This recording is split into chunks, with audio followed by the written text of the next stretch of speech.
Sebelum kita lanjut, jangan lupa like, comment, subscribe, dan nyalakan notifikasinya agar tidak ketinggalan info terbaru lainnya. Semoga bermanfaat.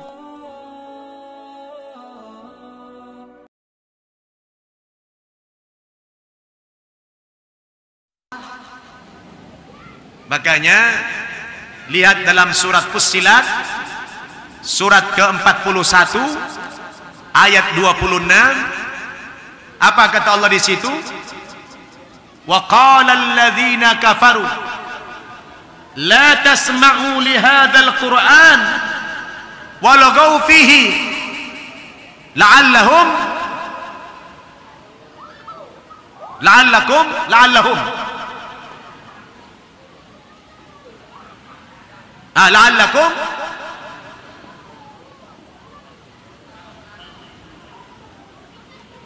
bukan la'allahum ya, la'allakum taghlibun ya.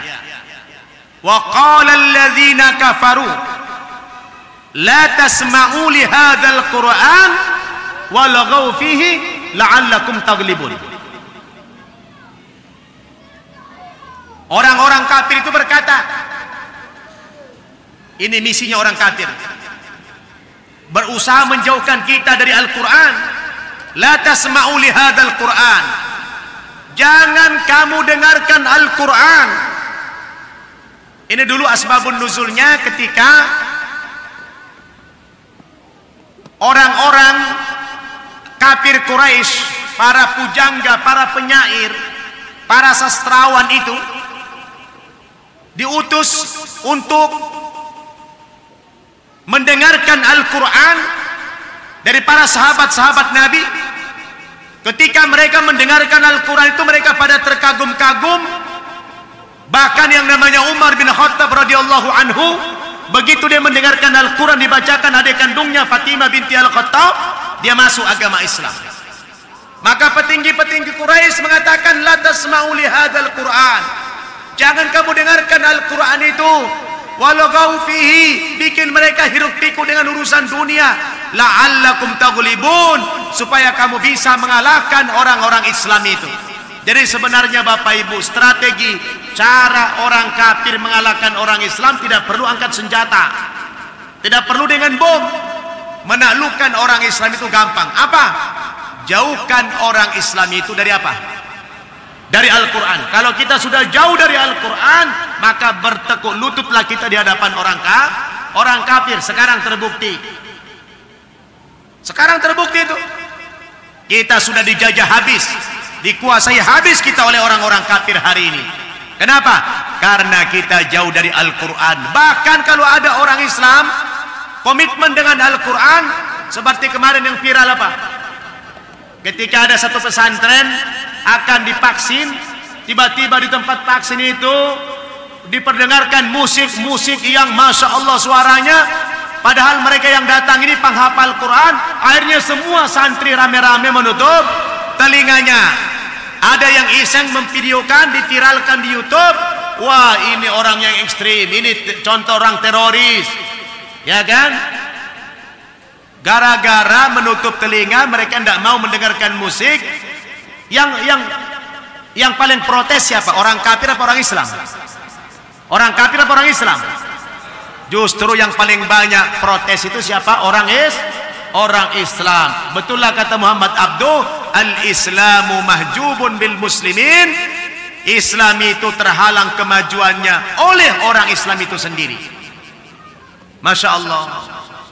Gak mau dengarkan musik, dipaksanya orang untuk mendengarkan musik. Gara-gara tidak mau, dianggap itu teroris. Na'udzubillahi min dzalik. Di sini keberhasilan orang-orang kafir mencuci otak kaum muslimin itu, terutama para intelektual yang sekuler, yang jauh daripada agama Islam itu. Jadi Bapak Ibu Saudara, kerisauan Nabi itu terbuktilah hari ini. Maka saya mengajak dengan tema pagi ini, betapa pentingnya kita kembali kepada Al-Quran.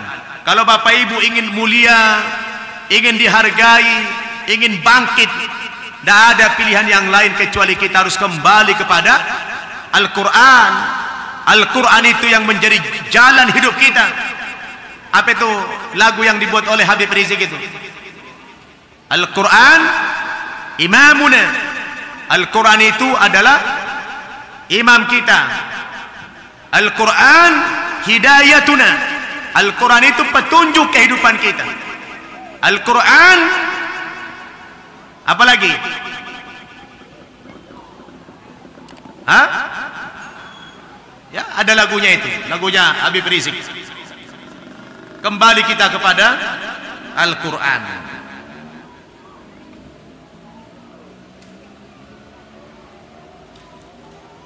Jadi kita penting kembali kepada Al-Quran. Silakan dibuka surat Yunus, surat ke-10 ayat 37.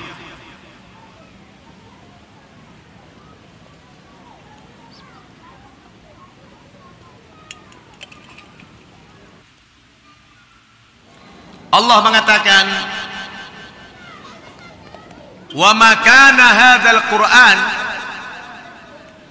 ayuftara min dunillah walakin tasdiqal ladzi bayna yadayhi wa tafsilal kitabi la raiba fihi min rabbil alamin.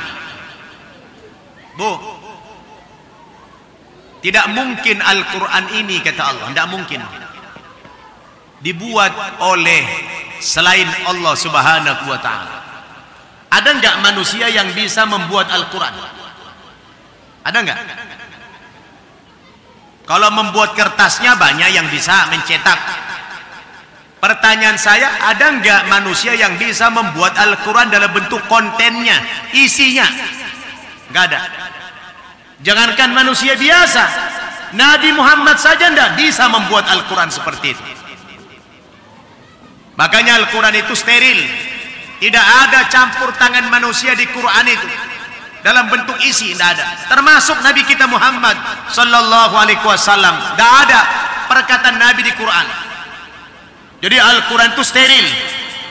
Al-Quran itu adalah wahyu Allah 100%. Wa ma kana hadzal Quran ayuftara min dunillah walakin tasdiqal ladzi baina yadayhi. Kehadiran Al-Quran itu sebagai tasdik, pembenar, membenarkan kitab-kitab yang turun sebelumnya. Bahwa dulu pernah Allah turunkan Taurat, pernah menurunkan Zabur, pernah menurunkan Injil, itu ditasdik, dibenarkan oleh Al-Quran. Pernah dulu ada. Wa tafsilal kitab, dan memberikan tafsir, penjelasan yang terperinci, baik tentang hukum-hukum dan sebagainya. La raiba fihi, tidak ada keraguan sedikit pun dalam Al-Quran. Al-Quran benar, hak min Rabbil Alamin, datangnya dari Tuhan semesta alam, dari Allah Subhanahu wa ta'ala. Makanya Bapak Ibu, berinteraksi dengan Al-Quran itu Masya Allah. Sampai-sampai Nabi katakan, man qara'a harfan min kitabillah falahu hasanatun. Barang siapa membaca satu huruf saja dari Al-Quran, dia mendapatkan satu kebaikan. Wal hasanatu bi asri amsalihha. Sedangkan satu kebaikan sama dengan 10 pahala. La aqulu alif lam mim harfun.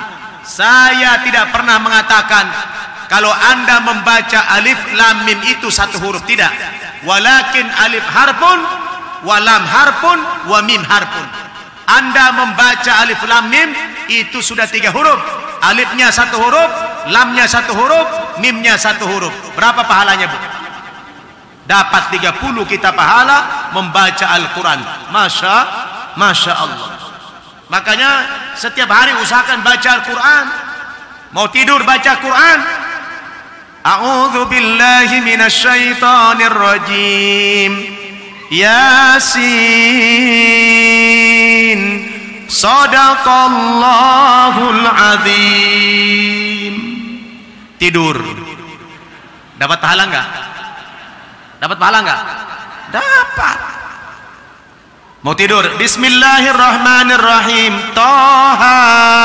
Shadaqallahul azim. Dapat? Udah 2 huruf, 20 pahala. Jadi sebenarnya kita ini memburu pahala itu gampang banget. gampang banget dapat pahala itu. Membaca satu halaman berapa ribu, berapa puluh ayat, ratus ayat itu. Tapi kita cenderung sepele dengan Al-Quran, mengabaikan Al-Quran. Terutama anak-anak kita hari ini. Orang tuanya kadang-kadang risau kalau anaknya sudah rapotnya merah pelajaran matematika, bahasa Inggris.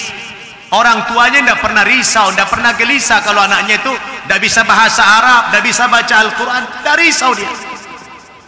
Inilah orang tua zaman now, nggak peduli dengan agama. Mudah-mudahan kita tidak termasuk di sini. Insya Allah nggak jauh beda, Bu ya. Luar biasa itu. Jadi peluang kita untuk mendapatkan pahala yang sebanyak-banyaknya itu terbuka. Tapi kita abaikan, kita sepele dengan Al-Quran itu. Maka ayat ini surat Yunus surat ke-10 ayat 37 mengatakan Al-Quran bukan sembarangan. Ya, Al-Quran bukan sembarangan. Dulu orang-orang kafir suka menuduh Al-Quran itu karangan Muhammad. Wah, itu Quran karangan Muhammad. Padahal mereka tahu kalau Nabi Muhammad itu buta huruf. Apa mungkin Nabi Muhammad bisa mengarang, menulis? Dia nggak bisa baca, nggak bisa nulis kok. Gelarnya saja bukan profesor. Apa gelarnya, Bu?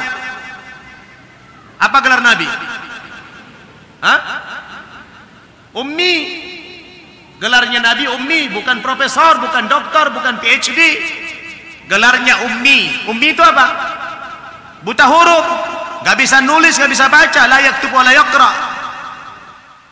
Makanya tidak mungkin dia bisa nulis Al-Quran ini, dia buta huruf kok. Sehingga ketika orang-orang kafir itu mengatakan Al-Quran itu karangan Muhammad, Allah balik menantang mereka orang-orang kafir. Buktikan. Coba kamu buktikan tuduhan kamu yang mengatakan Al-Quran karangan Muhammad. Muhammad adalah manusia biasa seperti kamu. Kalau benar tuduhanmu itu, dia bisa mengarang Al-Quran, tentu kamu pun akan bisa mengarang Al-Quran.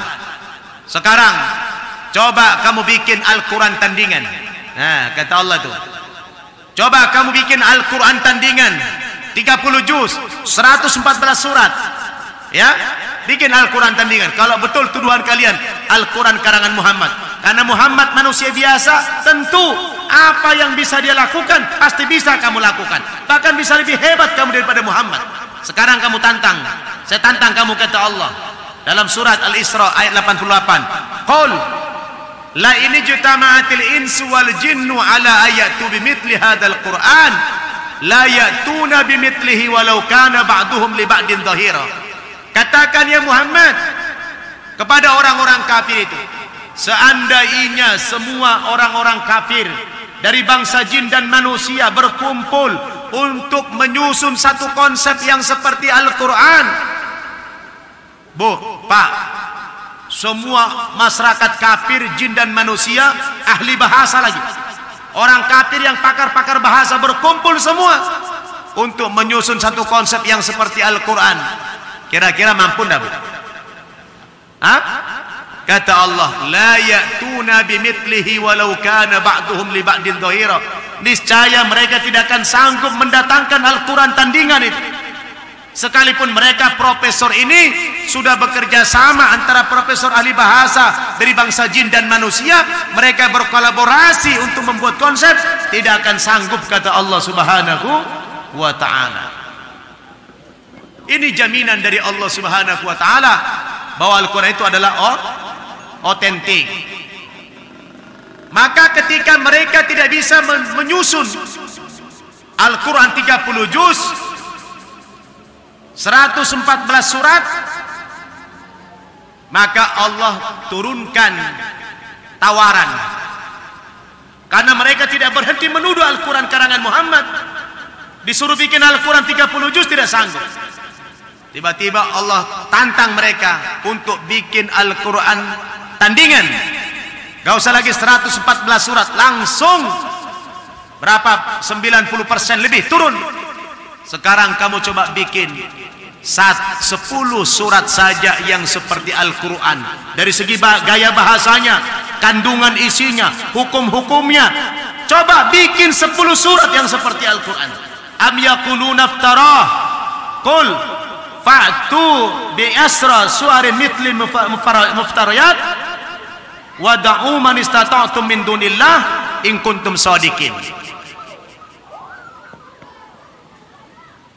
Hei orang-orang kafir, kata Allah, kalau kamu masih ngeyel.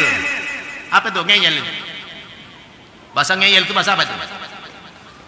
Kalau kamu masih bandal, masih keras kepala, menuduh Al-Quran karangan Muhammad, kamu ditantang bikin Al-Quran 30 juz 114 surat, tidak bisa. Sekarang kamu coba datangkan 10 surat saja yang seperti Al-Quran. Buktikan, ajak semua penolong-penolongmu itu, profesor ahli bahasa, ajak mereka berkumpul menyusun 10 surat itu. Sanggup enggak? Enggak sanggup. Udah begitu, berhenti enggak mereka menuduh Al-Quran karangan Muhammad? Belum juga. Terakhir ditantang sama Allah, Pak. Oh, kalau begitu coba kamu datangkan 1 surat saja. Ya, di surat Yunus ayat 38. Am yaquluna iftarah, qul fa'tu bi suratin mithlih wada'u man istata'tum min dunillah in kuntum shadiqin. Orang-orang kafir, kalau kamu masih tetap saja menuduh Al-Quran karangan Muhammad, sekarang coba kamu datangkan 1 surat saja yang seperti Al-Quran isinya. Ajak semua penolong-penolongmu, profesor itu, ajak semua berkumpul, jin dan manusia, ajak. In kuntum shadiqin, jika kamu orang yang benar. Sanggup tidak? Sampai hari ini, Pak, sudah 15 abad belum ada orang yang bisa membuat Al-Quran tandingan. Maka jika demikian, kata Allah, wa in kuntum fi raibin min mithli wada'u min dunillahi, apa itu? Wa in kuntum fi raibin mimma nazzalna ala abdina fa'tu bi suratin min mithlih wada'u min dunillahi wad'u syuhada'akum min dunillah in kuntum shadiqin. Jika kamu masih tetap dalam keraguan terhadap Al-Quran yang kami turunkan kepada hamba kami Muhammad, datangkan 1 surat saja yang seperti Al-Quran. Ajak semua para syuhada, para pejuang-pejuang, para intelektual kalian, ahli bahasa, ajak. In kuntum shadiqin, jika kamu orang-orang yang benar. Tapi fa illam taf'alu, kalau sampai hari ini kamu tidak sanggup mendatangkan 1 surat saja seperti Al-Quran, walan taf'alu, dan pasti dijamin itu, dan pasti kamu tidak bisa mendatangkan Al-Quran tandingan, maka fattaqun narul lati waquduhan nas wal hijarah, takutlah kamu kepada api neraka yang bahan bakarnya nanti kamu ini orang-orang kafir, wal hijarah, dan batu-batu yang kamu sembah itu, batu-batu berhala yang kamu sembah itu nanti menjadi api neraka, bahannya api neraka itu. Na'udzubillahi min dzalik. Maka alhamdulillah kita beruntung, Bapak Ibu, kita dijadikan Allah orang yang beriman dan beriman pula kepada Al-Quran. Jadi Al-Quran itu sudah tidak ada lagi keraguan, Bapak Ibu, ya. Tidak ada keraguan, dan dijamin sama Allah Al-Quran itu terjaga, Al-Quran itu steril, Al-Quran itu terpelihara. Dalam surat Al-Hijr ayat 9,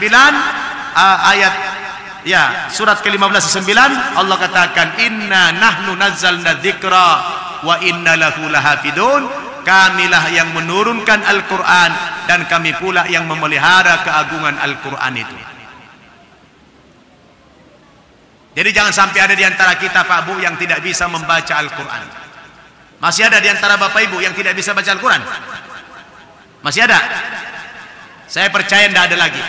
Ya, saya yakin yang hadir ini tidak ada lagi yang tidak bisa membaca Al-Quran. Ada, Bu? Enggak ada, ya? Insya Allah enggak ada. Enggak ada yang ngaku.